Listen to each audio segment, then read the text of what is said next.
यति शान्त हेवातालमा छेउमा किनारमा यस्तो अशान्त मचिएको छ यो दृश्य मैले देखाइरहेको छु। हेवाताल शान्त छ तर हेवाको किनारमा अशान्त वातावरण छ।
कुरा पहिला सरकारी जग्गामा बनाउनु पर्यो अनि आम नागरिकसँग पनि ल तपाईहरुको जग्गा यति पर्छ तपाईलाई हामी क्षतिपूर्ति यसरी दिन्छौँ भनेर सर्वदलीय र विज्ञहरू सहित बसेर र स्टेक होल्डर जो जग्गा धनीहरू हुनुहुन्छ उहाँहरूलाई पनि राखेर गर्नुपर्छ। अब जग्गा धनीलाई नराखिकन पर्यटन परिषदसँग मिटिङ बस्यौँ कोसँग मिटिङ बस्यौँ भनेर स्वयं वडा अध्यक्षलाई धरियो सो वडा अध्यक्षलाई थाहा छैन यहाँका राजनीतिक पार्टीका सभापतिहरूलाई पनि थाहा छैन आज यो पिल्लरका निकाल्यो र यो गर्दाखेरि सरासर आम नागरिकलाई विगत 50 वर्षदेखि अन्याय परिरहेको छ हैन।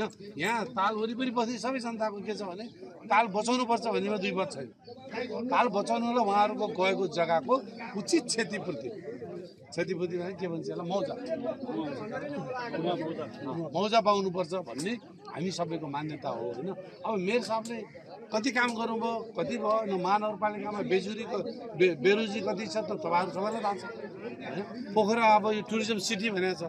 अस्ति भर्खर यहाँ माओवादी हाम्रो प्रचण्डजी प्रधानमन्त्री हुँदा आएर चाहिँ पोखरालाई घोषणा गरियो पोखरा पर्यटकीय राजधानी भनेर। एउटा टुरिज्म इन्फर्मेसन सेन्टर छैन। अनि उहाँले त्यो बिम्ब चाहिँ बनाएको ठाउँ के भन्छ यसलाई यो शिलान्यास गरेको ठाउँ 10 मिटरमा पर्छ। पुरानो नक्सा अनुसार गऱ्यो भने 20 मिटरमा पर्छ। अहिलेको चाहिँ नाप गऱ्यो भने 10 मिटरमा पर्छ। उहाँहरू आफैले शिलान्यास गर्नुभएको छ। मुख्यमन्त्री स्वयं आउनु भएको छ, प्रधानमन्त्री आउनु भएको छ, पूर्व प्रधानमन्त्री शिलान्यास गर्नुभएको छ।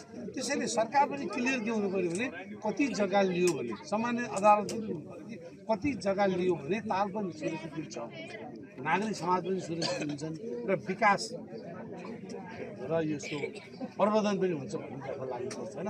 यो जनतालाई अन्यल बनाएर हैन जनताको जग्गा त्यतिकै चाहिँ हामी चाहिँ प्रहरी प्रशासन देखाएर चाहिँ हामी गर्छौँ भन्ने जुन हिसाबले आज मेयर साहब एकदम दल बलका सहित सशस्त्र प्रहरी जनपद प्रहरी नगर प्रहरी लिएर जनतामा आउनुभयो यो एकदम उहाँ आफैले चाहिँ मेरो विचारमा नागरिक समाजसँग असुरक्षित महसुस गरेको त के भने उहाँ जतिको मान्छे आउँदा उहाँले त नागरिक समाज वडा अध्यक्ष पार्टीका प्रतिनिधिहरू राखेर सबैलाई कुरा बुझाएर काम गर्नुपर्छ र जसको जग्गा परेछ उहाँलाई चित्त बुझाउनुपर्छ भन्ने हाम्रो मान्यता हो। होइन हामीले के भने पोल गाड्नु दिन नदिनु नापी नक्सा के छ त? जनताको जग्गा कति हो त? नेपाल सरकारकै नापी विभाग छ, नापी कार्यालय छ, मालपोत कार्यालय छ। त्यो भित्र जनताको जग्गा कति पर्यो त र दूषित जग्गा कति हो, राम्रो जग्गाको त दिनु पर्यो नि क्षतिपूर्ति भन्ने कुरा चाहिँ हो होइन। त्यसले गर्दाखेरि उहाँहरूलाई हामीले डेमसाइडबाट काम गर्दै आउनु भनेका छौँ। आउनुहोस् न उहाँहरू आफ्नै जग्गाबाट काम गर्दै कति मिटर लिने, 30 मिटर लिने हो कि 20 मिटर लिने हो कि त्यहाँ लिएको ठाउँमा के बनाउने हो बनाएर प्रगति गर्दै आयो भने 80% जग्गा त सरकारकै छ होइन। अब रत्न मन्दिर त लियो, अहिले चाहिँ त्यहाँ ठगी भइरहेछ, मान्छेलाई इन्ट्री फी ल्याएछ, भित्र हेर्ने ठाउँ पनि छैन, एउटा गेटबाट छिट अर्को गेटबाट निस्किन्छ। त्यसरी नागरिक समाज जनता ठग्ने काम गर्छ। फेरि त्यसरी मेयर साहबले गर्नुपर्ने काम थुप्रो छ, त्यो काम नगर्ने स्टन दिनलाई अदालतको आदेशलाई यसो गर्नलाई आज यसो पिल्लर गाडेर मात्रै जानु त ठुलो कुरै होइन। यो त 4-5 जना हाम्रा विभिन्न पार्टीका नेताहरू, सङ्घ संस्थाका अध्यक्षज्यूहरू, नागरिक समाज र स्टेक होल्डर जनताहरू पनि राख्नु र समझदारीमै गर्न सकिन्छ नि। दलबलसहित आउनुपर्ने कुरै दिन्छ होइन। यो त अलिकति एउटा अफिसियल भनेको कुरा, जननिर्वाचित सरकार भनेको कुरा त जनताको बिचबाट आएको सरकार हो। अब उहाँले वडा अध्यक्ष र वडा सदस्यहरूलाई बाइपास गर्नुभएको छ, वडा इकाइका पार्टी सभापतिहरूलाई बाइपास गर्नुभएको छ होइन। यो भनेको के हो त? गाउँ गाउँमा चाहिँ हाम्रो सरकार छ, जनताहरू अब एकदम बलिया भयो भन्ने, जनताहरूलाई सधैँ चाहिँ अन्यलको परिस्थितिमा पार्ने काम भइरहेछ। यो अलि राम्रो भएन भन्ने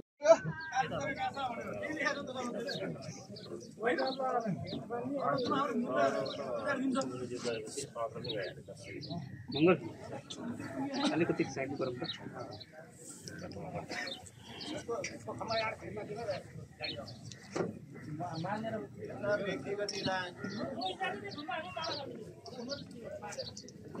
सामान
बुझेका छौं।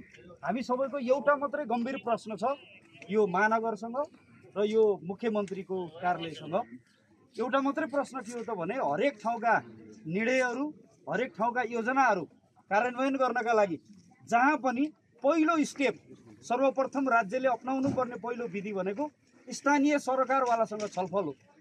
तर यो महानगरको चाहिँ कार्यपालिका, महानगरका नेताहरू, यो मुख्यमन्त्री लगायत यो मुख्यमन्त्रीको सरकार यहाँका जनताहरूसँग एउटा पनि छलफल गर्न चाहँदैन।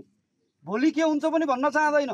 तर आतंककारी शैलीमा पुलिस ल्याएर एकाएक यो किलो आतंक चाहिँ विगत हिजोबाट बैदाममा चाहिँ जो गरिएको छ, यसमा चाहिँ हामी सबै बैदामवासीहरूले अन्यायको महसुस गरेका छौँ।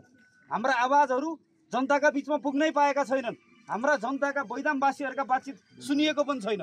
यहाँलाई अर्को एउटा कुरा भनौँ, वडा नम्बर 6 पोखरा महानगरपालिका वडा नम्बर 6 दुईटा भौगोलिक क्षेत्रमा विभाजित छ।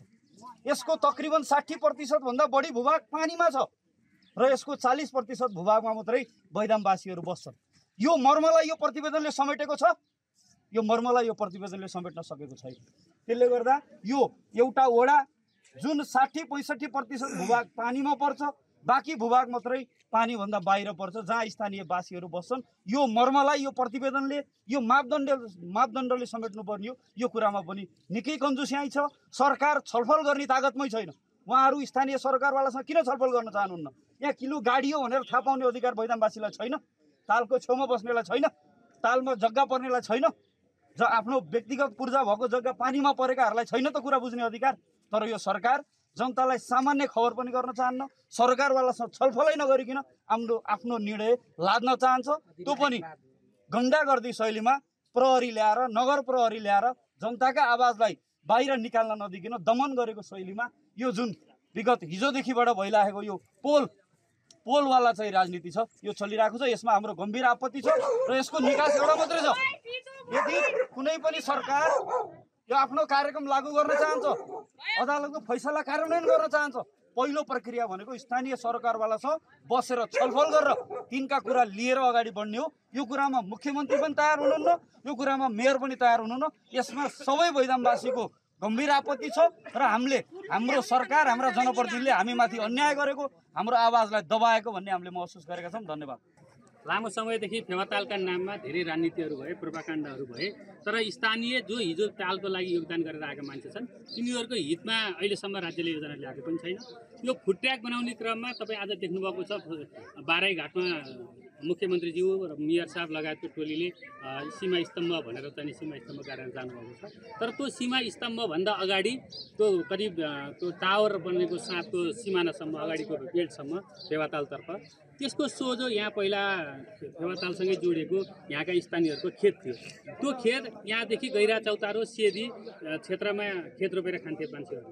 त्यो खेत रोपेर खाएको जमिनमा अब रिङ्गै यसलाई पर्यटन प्रबन्धन गर्नुपर्छ भनेर करिब 64 ताल ताका विश्वप्रकाश लामिछाने उपत्यका नगर विकास समितिको अध्यक्ष हुँदाखेरि त्यो जग्गा अगाडिको व्यक्तिको खेतलाई नै खनेर व्यक्तिको खेतमै थुपारेर अहिले तपाईँ हामी उभिएको ठाउँमा फुड ट्र्याक भनेको त्यो इतिहास साँची छ। अझ पनि विश्वप्रकाश लामिछाने हुनुहुन्छ, उहाँले आज पनि त्यो कुरा स्मरण गराएर जानुभएको छ। त्यो अवस्थामा गुज्रिरहँदाखेरि राज्यले अहिले सिमाना छुट्याउने र सिमाना स्तम्भ गाड्ने कुरामा त्यो सिमाना साबिकको दर्ता पूर्जा श्रेष्ठ पाएको चाहिँ पूर्जा प्रमाणको आधारमा सीमा स्तम्भ नगाडेर त्यसलाई पानीभित्र हालिदिएर व्यक्तिको जमिन जो हुँदा खाँदाको जमिन थियो, खेत रोपेर खाने जमिन, त्यसलाई पानीभित्र हालियो र अहिले त्यो फुड ट्र्याक बनेको छेउसँगै सीमा स्तम्भ सारिएको छ। त्यसले गर्दा व्यक्तिको क्षति अलरेडी भइसक्यो।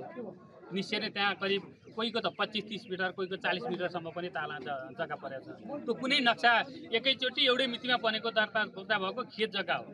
त्यो जग्गा अहिले चाहिँ पानीभित्र आधा जग्गा जति करिब मिसाइयो। त्यो सिमानामा रहेका तालको सधियार हुनु भनेको त्यति धेरै अन्याय सहनु पर्ने त होइन होला नेपाली जनताले। यत्रो गणतन्त्रको उपलब्धि भइदिँदा पनि जनताको अधिकारलाई सुनिश्चित गरेर पनि ठाउँमा स्थानीय सरकार, प्रदेश सरकार त्यो र सङ्घीय सरकार जनताप्रति उत्तरदायी भएको हामीले महसुस गर्न सकेका छैनौँ। त्यो जनताले गर्न सकेका छैनौँ। अब हाम्रो चाहना के हो भने यो सिमानाको विवाद पनि टिङ्गिनुपर्छ। हो, हामी सीमा स्तम्भ गाड्नुपर्छ भन्ने पक्षकै मान्छे हौँ, तर त्यो सीमा स्तम्भ दर्ता पूर्जा श्रेष्ठका आधारमा हुनुपर्छ। तपाईँ हाम्रा मेयरका जनप्रतिनिधि जोसुकै होस्, मुख्यमन्त्रीकै घरकामको जग्गा किन्नुहोस्, त्यो छुट्याउँदा सधियारलाई बोलाइन्छ, उहाँहरूसँग सल्लाह गरेर तपाईँहरूको जग्गा के कति हो भनेर दुइटैलाई चाहिँ विन विन सिचुएसन निर्माण गरेर त्यो जग्गाको साथ छुट्याउने चलन छ नि, होइन?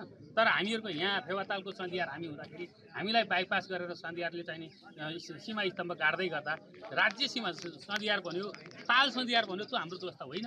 तर हामीलाई 1 इन्ची पनि फेवाताल मिच्नु छैन। मिचिएको छ भने जे कारवाही गर्नुपर्छ त्यो कारवाही भोग्न हामी तयार छौँ। तर जनताको जग्गाको जहाँ सिमाना हो त्यहाँ सीमा स्तम्भ हुनुपर्छ कि जनतालाई त्यहाँ यो कारणले सीमा स्तम्भ गाड्न मिलेन, योदेखि अगाडि तपाईँहरूको तालतर्फ यति जग्गा पर्छ त्यसको क्षतिपूर्ति दिन्छ भनेर लिखित रूपमा राज्यले प्रतिबद्धता जनायो भने त्यो अवस्थामा हामीले त्योबाट चाहिँ नि हाम्रो सीमा स्तम्भ त्यहाँ रहे सरह भयो भनेर हामीले मान्न सक्छौँ। होइन भने व्यक्तिले तालमा पनि जग्गा छोड्ने अनि बाँकी रहेको ठाउँबाट फेरि 65 मिटर भोलि मापदण्डका नाममा छोड्ने गर्दा हुँदा खाँदाको मान्छे